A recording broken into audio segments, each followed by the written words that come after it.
Hello everyone and welcome back to Super Mario Odyssey. In the last episode we came here to the moon. In search of Bowser. He's there, we found him, we just need to bloody get to him. So, to get up to the actual church up there, we have to take a bit of a, not even a shortcut, just arguably a very long cut, which is going to take us the first chunk of this episode. This is the quiet wall. Watch out, the hole back there is really deep! You have no idea. Let's change things up a little bit.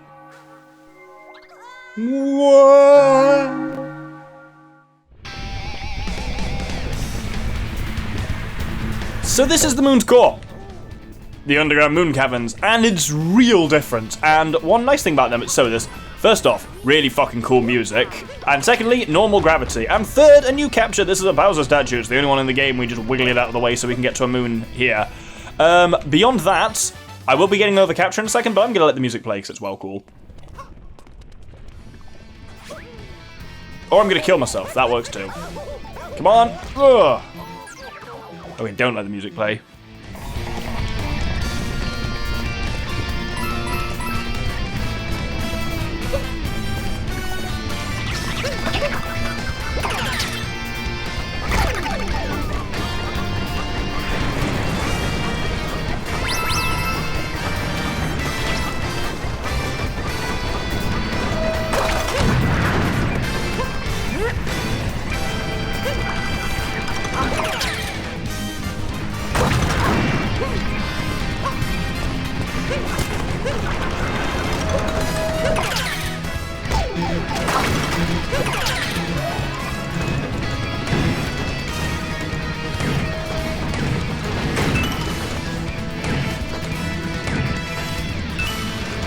There we go. God, that took an embarrassing amount of time to actually just bloody capture a Sherm properly. Let's wait here so I don't get completely rinsed there. We'll grab this Sherm just because I'm dying. So quite frankly, I need that special heart that's over there. Get away from me! Get bigger! So, let's grab ourselves actually a Parabones at this point. So yes, that's another capture that's around here, is a Parabones, which can just fly quite quickly. They're like a slightly faster version of a Paragoomba. Quite cool. Oh, Ball Sackington! Oh, well, there goes the fucking special. Actually, they didn't quite get the special thing right away. There we go. So, we need to, in order to cross here, we need ourselves another Parabones. Come on, man, come closer, there's a Sherm. There we go. So we actually now do need this Sherm, and up we go. Well, we cracked that first. I've missed something. Ah, yes, no, I know what I missed. Come back, Parabones. There we go. So, what we need to do is go into... There's a random just lava hole here, which we can descend into and grab ourselves a key for a bonus moon there. I knew there was something we wanted to do before actually taking the spark pylon. Oh, bollocks! Oh, I'm in hell, I'm in hell, I'm in hell. And maybe jump off. Nope, dead. So, checkpoints are fucking punishing down here. There actually aren't any. So, death is awful. Let's get back to where I was. Hopefully the moon is still there and I have to get it again. Moon is absolutely not there. I absolutely do have to go down and get it again. Wonderful. So, from there, we'll grab... in a hole in the magma, though the key is in a hole in the magma, the moon wasn't, which is slightly confusing. Fortunately, by and large, these spark pylon sections do generally count as checkpoints. This feels very Mario Galaxy. Start this thing off on its rollers, and we'll move it along. This is our first time actually just seeing, you know, Hammer Bros. Because technically all we've seen before is Frying Pan Bros, but these ones actually just legit throw Hammer Bros, but they are not a new capture, and they obviously handle exactly the same as Luncheon Kingdom Hammer Bros, I guess you'd call them. I call them Frying Pan Bros or something like that, but I don't think that's a real one. Oh, we can really mince a lot of coins out of those millionaires, though. Brilliant. Bear in mind as well, yeah, you've seen me grab a couple so far. There are still purplums and shit in this area, and we are actually about to come across a couple, because here's something we haven't seen in a while. The old tropical wiggler. So let's grab one of them. Oh, there we go. Unfortunately, these guys can stretch onto both kind of platforms that are here, and they can also use our platform fine. So you can see we've got this grate, and on the other side of the grate there are some purplums, and you've got to get over them quite quickly. So let's move ourselves to here and round here to make sure we're actually in the best position for getting this, which is to extend out that way. Ooh, there we go, brilliant. 38 sounds about right for where we want to be. Now, for what I want to do here, I believe... I'm going to switch to Joy-Cons. I believe what we're doing here is only possible with Joy-Cons. We're going to get a new capture, which is through this wall. This is a bonsai bill, and we're going to do something weird, which is take him all the way back to the start of this level. And I'm sounding weird because I'm shaking the Joy-Cons like this, because I'm shaking the Joy-Cons to accelerate more, and I believe only by doing this can you actually make it over here before the bonsai bill explodes. I've just never had enough time to do that normally. So it's one of those very few cases that does use like the special feature of shaking the Joy-Cons, which I just can't do without motion controls. If you die there, obviously getting back is a huge bollocks, but if you don't, then you can just get the spark pylon, which is much better. So what we want to do here is grab ourselves another bonsai bill. And bonsai bills are just like bullet bills, except they can go through more shit and they last a lot longer. So we'll bring this guy over here and grab ourselves a cheeky little bonus moon over here. And now this one can be really fucking challenging to actually get away from, because there's two bills here and it's really hard to de-hat one of them without the other one just going into it from behind and killing it. But there we go, we've taken a round. Oh! Don't hit a moon, we're just gonna die slowly. Cool. It's annoying because even like I can't even wall jump. There's no recovery from it. I should insta-kill you. Ugh. Irritating when lava does that. It's like, yeah, just insta-kill me, but not instantly. Right, that sounds stupid, but you know what I mean. Right, if what I would have done there is used a regular bullet bill to come back and grab another bonsai bill anyway. Or not. There we go, let's try that again. So, now we just want to completely get past all of this shit. Obviously with the bonsai bill, you can just go through everything. It's wonderful. We want to grab these, and I think I actually do want to hold here, do I? Yeah. This is a really easy thing to miss.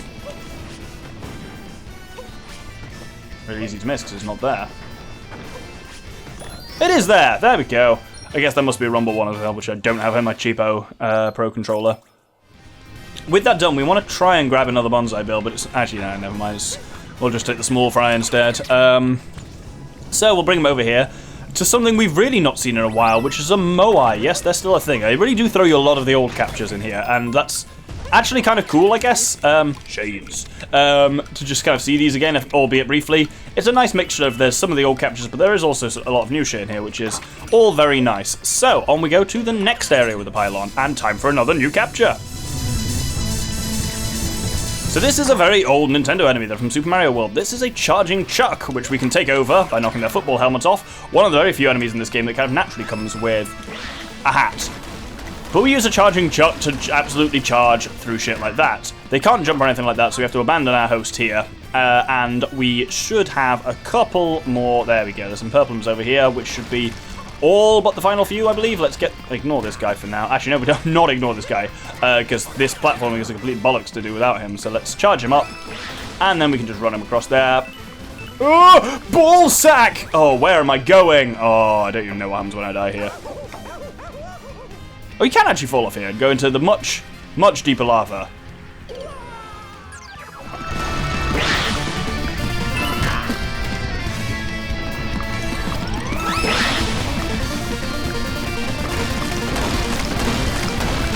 And with that, we can just charge through all of these. Sorry, I just did it and forgot to actually start talking again. I don't know if the charging Chuck ever runs out of beans. But here, let's see someone who's been bafflingly absent for the entire game.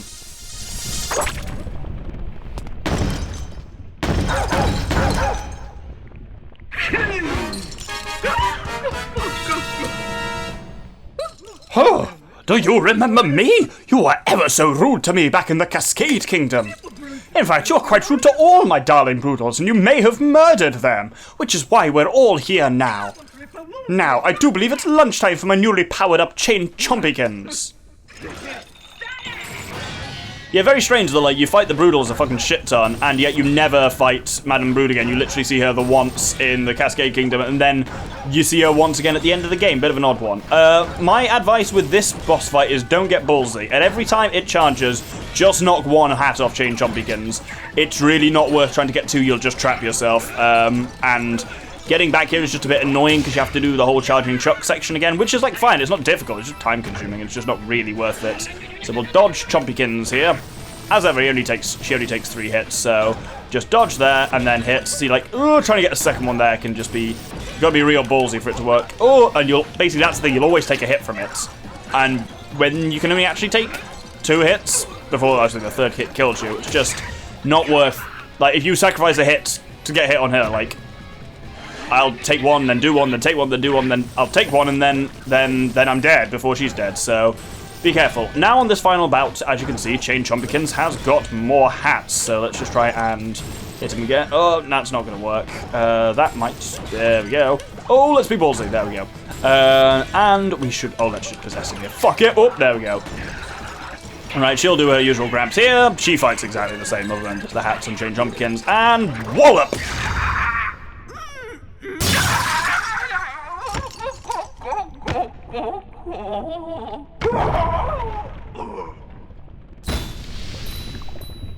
Don't even get a power moon or anything from her this time, she just straight up and dies.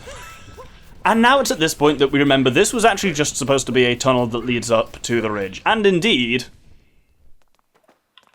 it does. God knows how it even fits in that space, but then again, Mario's never been huge on the physics. Make sure you get this checkpoint, otherwise that's a long way if you were to fall off or anything like that. And this brings us to Ever After Hill. And we want to go inside there, but we actually have some other business to attend to first, which is if we head, around to the side of the church, we can basically climb up the church, and there's a fair bit of stuff we can do up there, including getting the final kind of purplums we need. Can I wall jump up here, or is that too wide? That's probably too wide. Ow, yeah. Maybe I can just backflip and just jump straight up it sometimes. Yep, that works. Cool. Again, yeah, it's just like estimating where moon physics are gonna, what you can and can't do is a bit of a surprising challenge. Let's grab, this has a Cappy feature.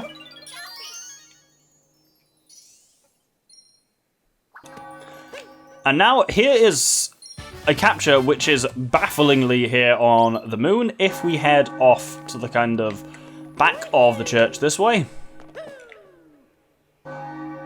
Weirdly, this single crater has a frog in it. God knows why, there's no water or anything like that, but frog capture. They were here at the beginning, I guess they'll be here at the end. They are the alpha and omega. Let's get Psalm 23 up in this shit. Is it 23 or 21? I don't know. But yes, what we want to do now is ascend the church all the way up to the very top to grab ourselves. Cocked it. The final few purplums, and I think this will be the first case where we'll actually get all of the purplums before getting world peace. Very interesting. Anyway, what we want to do as well is hop in here under the bell.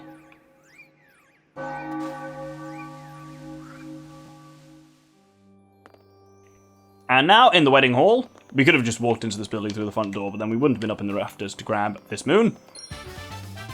But now we're inside, up in the rafters, we can actually just hop down directly, and in we go.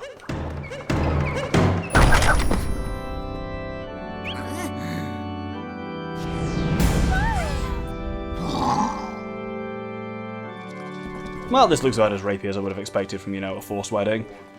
Everyone's here like, what's going on in this place? I was dragged away from my cooking for this, just in time. You came to save her? That's sweet. Can I have some stew? And yes, oh, this is all a very wholesome start to a marriage.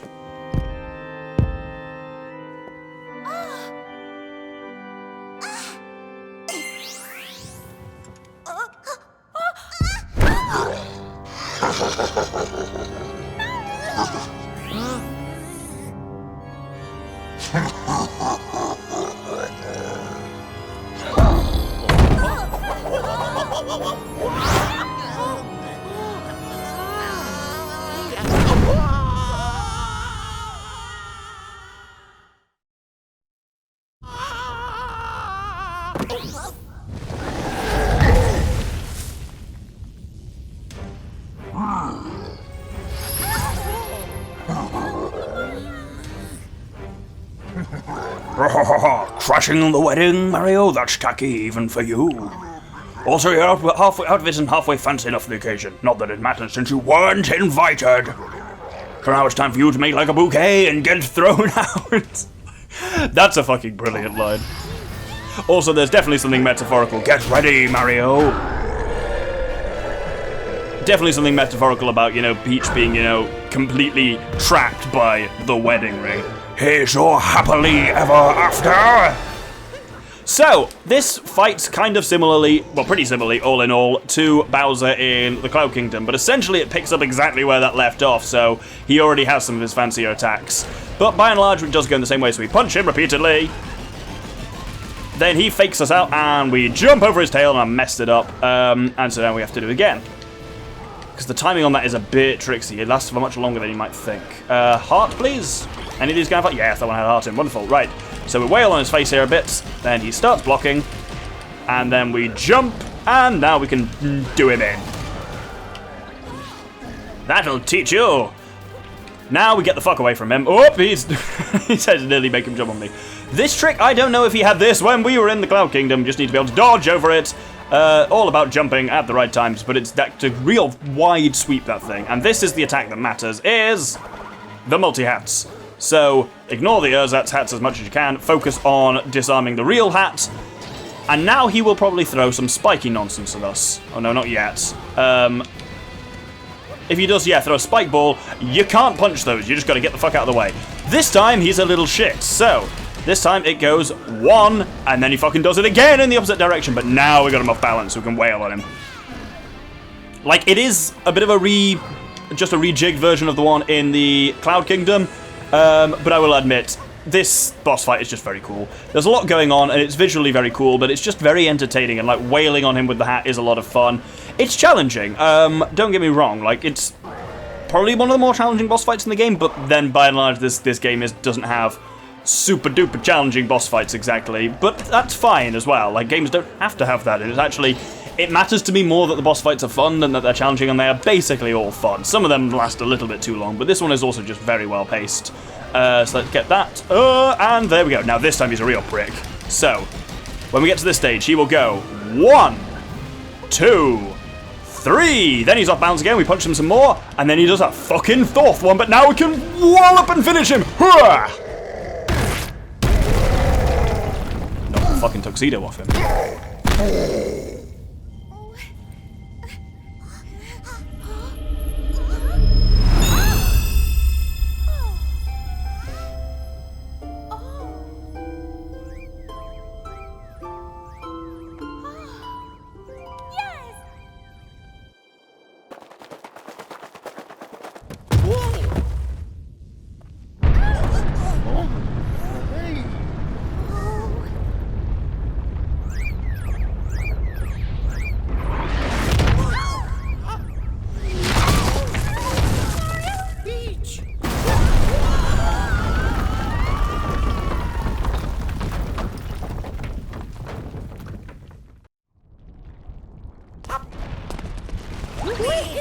Oh, are those two all right? Yes, we're not quite done yet, are we? What are we gonna do? Prepare for the surprise final capture of the game.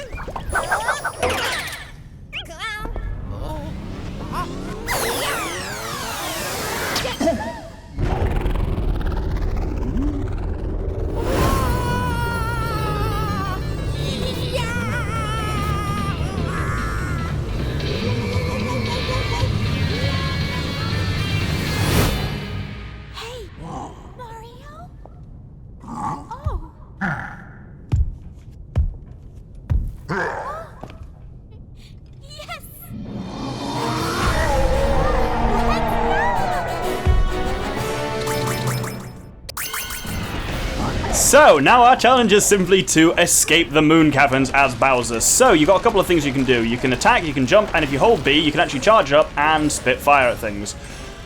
All of these moon blocks, if you stand on them, they'll glow like that, and then they'll start sinking in classic Mario fashion. Fun fact, so Bowser was originally before they settled on Tiara, kind of like Cappy's sister, Bowser was going to have like a kind of dark Cappy, which is what his wedding cap was kind of going to be, and it was going to have the same ability. And indeed, Bowser was going to basically fight with Peach as Peach in a captured fashion in his final boss fight. That was cut in the end, and we were that close to having Bowsette in real life. Well, not real life, but in an actual game. No, Bowser's not an actual game, the concept is. This is brilliant as well. I love that it's once you get to the retro wall, it is retro Bowser with retro Peach on his back. It's brilliant. And here you can see the bottoms of the retro section are dropping away. You do have to move. This is a really cool, just like variant on the classic Nintendo. You know, escape the place where you fought the boss once you're done. This is just a really nice twist on that, and it after a relatively like good, I'd say very good actually, I'd say final boss fight, this does just finish it off really nicely. It's just, I'm grinning at the moment because this is just a lot of fun, and it's about to get a lot more wild, because turns out we're playing a Sonic game. You'll see what I mean.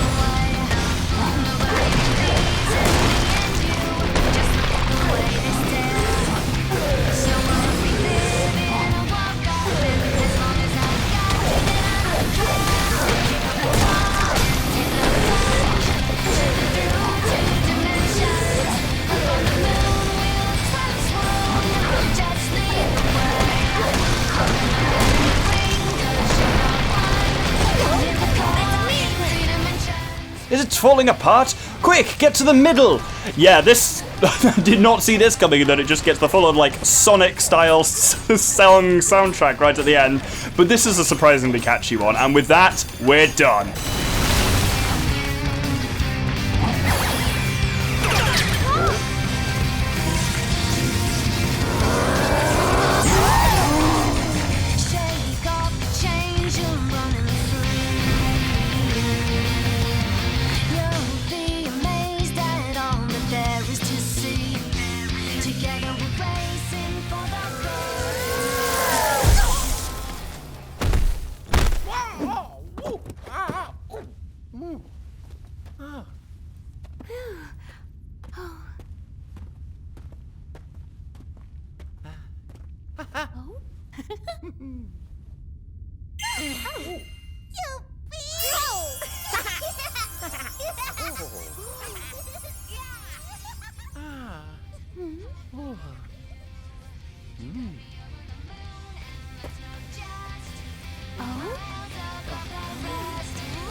Gonna start.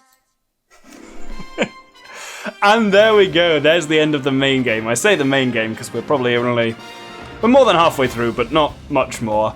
I absolutely love that idea. I just find it so funny. Just because it's a fun final boss. They're the fun like escape the boss thing, and then just at the moment at the end where they're both just like fucking thrusting flowers at Peach's face, and Peach is like, nope, fuck this, I'm off. And just steals your car and leaves.